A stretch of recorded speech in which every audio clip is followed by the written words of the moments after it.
iri ngori ihoiwe pasocial media after kuona kuti mutungamiri wenyika oya panguva ino achinzi yes, finally upholding the constitution after he officiated Dr.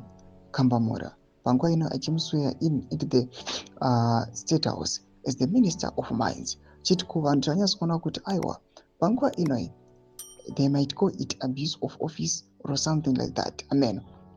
Uchionekwa kunzi zvikananda panguva inai zviri kutora advantage yepower vachiita zvavanoda aiwa mumaoffices kugurunura nekuappointa vanhu vanoda.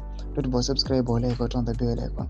Topinda pahendo yasindi shoko aiwa nemamwe mahendo zevanhu vakasiyana siyana vaposta this news vanyora vachiti President Mnangagwa upholds Zimbabwe's constitution by officiating Dr. Polite Kambamura swearing in as the new mines minister. This solemn ceremony at the State House signifies the presidency's adherence to legal processes and his confidence in Dr. Kambamura's leadership to drive progress in the mining sector. Tomashwa rukuda panguva ine nemapictures amuri kuona aiwa panguva ino achiva sweared in.